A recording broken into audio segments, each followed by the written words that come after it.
Welcome to Knife Thoughts. This video is going to be on these knives, and these are the new Stinking Creek Sowbelly from RoseCraft blades. And if you've been following my channel, you've probably noticed I've been doing a good number of videos on RoseCraft blades knives, and I've been excited about these for a few reasons. So firstly, they are made really well, which I'll talk about later in the video. Secondly, they tend to have really nice covers, and you can see that that's true here also. I'll talk about a little bit more. But also, I just like to see a company bringing more traditional pocket knives to the market, and people seem to be excited about these RoseCraft blades, and for good reason. So this is a original design by Andy Armstrong, who is the owner and designer for most of the RoseCraft blades. And it's based on, or really is, a single blade Sowbelly. So this is a traditional pattern. Now it's one that I don't really have any other examples of. Case does do a Sowbelly like this, and I believe does it in a single blade, but I don't have one to show you. The closest really knife and Great Eastern Cutlery knife that I have to give you an example is the number 88. What did they even call this? I forget what this was called, to be completely honest. Whoops. Well, anyway, Bayou Trapper? I don't know. I'm sure somebody can tell me in the comments.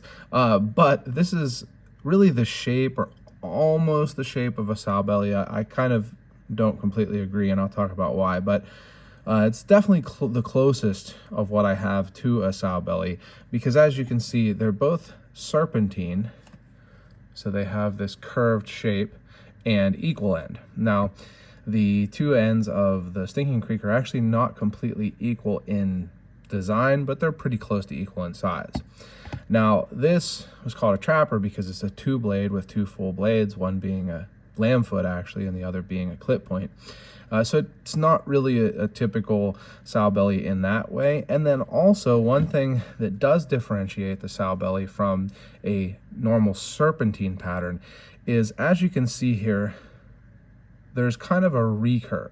So it curves and then curves back up, or curves away from the spine here, or I'm sorry, away from the spring here, curves away from the spring here, but then it curves back towards the spring direction up here.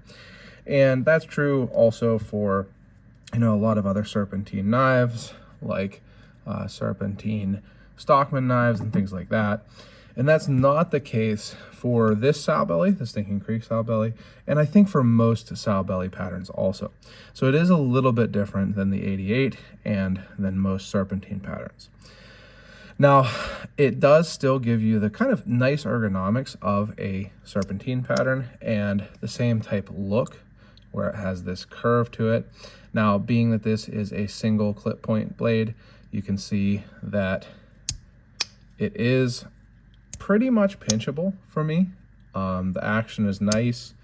Like I said, these are always made really nicely, particularly for the price. You can see that there's no real gaps on the back spring. It's maybe not as tight as some GECs, but there's no actual gaps. On this, the covers are fitted to the bolsters really, really nicely, and it's well centered. Now, one of the things I've been really liking about RoseCraft blades is they tend to have blades that sit pretty deep within the frame, and being that they have a stop pin, don't have blade wrap. Now, this one sits a little bit higher. I can actually catch my finger skin on the tip a little bit, and that's true for this other version also, but it's not really an issue because of this upward curve here, this curve towards the blade well. You're not really going to catch your finger on that. It's just something I wanted to mention. A lot of RoseCraft blades knives do sit a little deeper in the frame, at least in my experience so far. But really, overall, just super well made. Nice, maybe like a 5.5 pull, nice snap, well centered, no blade play, no pin cracks that I've seen on either of these. And I'll show you the kind of fit on this one also. Same deal, really nicely fit bolster to cover and cover to liner, no gaps. The pins are really nicely done, very flush. And this has the new shield also. So you can see it's a club shield. I'm not a poker player, really a card player much at all, but I believe that that's the club, and it is definitely a new shield. But just well made all around. Same 5.5, maybe a 6 pull, and nice snap. Now I carried and used this one, didn't carry and use this one, but it has D2 steel, like RoseCraft blades tend to. I really like D2 as a choice for these knives because it is technically still, you know, a carbon steel. It will kind of patina maybe, but it's close enough to stainless for me where I don't really have to worry about it rusting easily. So I do appreciate that. I like D2 steel. Some people kind of poo-poo it, particularly it seems on Reddit, but I like it. And really, one of the main things with a lot of these RoseCraft knives, or one of the biggest things that I appreciate, and certainly on these, is, like I said, they have beautiful covers a lot of the time. I mean, just really, really nice. This stag is, this would be good stag on a GEC for sure. Now, I'll give you a comparison. This one I picked out, you know, from a dealer, and so I would say the stag is a little nicer on this GEC. This is the Dixie stock knife, but you can see, you know, this stag would not be out of place if you bought a stag GEC now. This knife is a few years old. So, you know, I think that this stag is a really good, you know, and it is genuine stag also. So I really do appreciate that. And then this knife, this version, I guess I should say, is actually black sandalwood. So you might have looked at this and assumed that it was ebony, but it's actually black sandalwood. And so I hadn't seen black sandalwood before, but it looks really nice. You can see some brownness in here, which I think gives it some nice character. And I wanted to give you a comparison to some GEC ebony, which is of course a different wood, but you know, a very similar look. And I mean, when you're looking at these two knives, if you don't know about knives, if you don't know about the brands, I guess I should say, boy, I don't know. It's interesting. It's always interesting to me when I show knives to people that don't know about knife brands to see like how they react, if they can tell which one's more expensive or more sought after.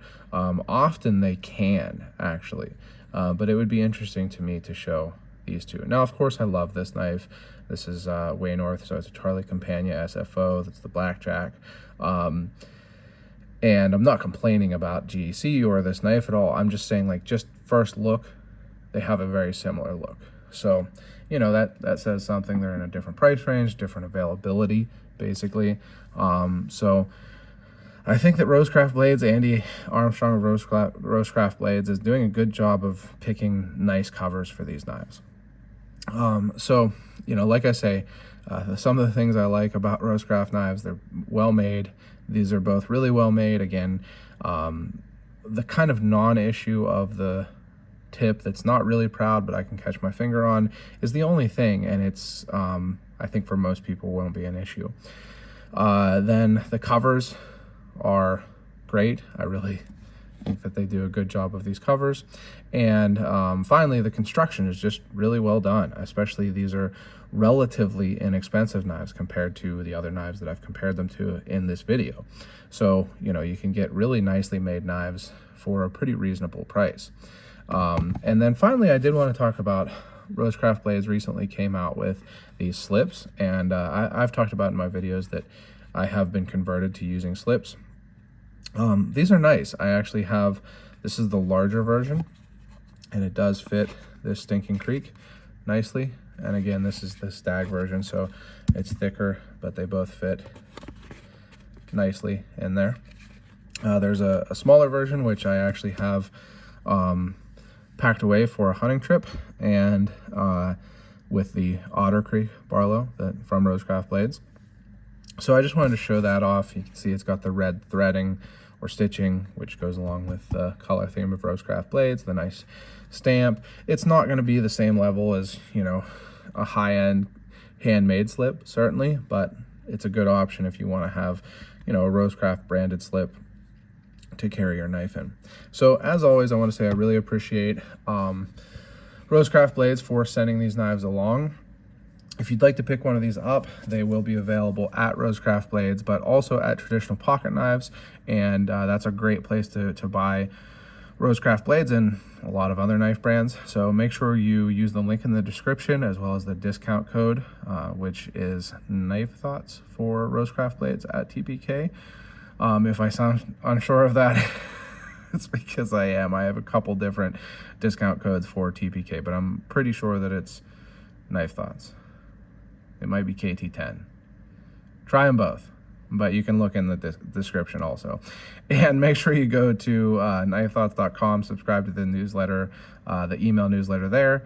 And last but not least, as always, don't forget to go out and do good.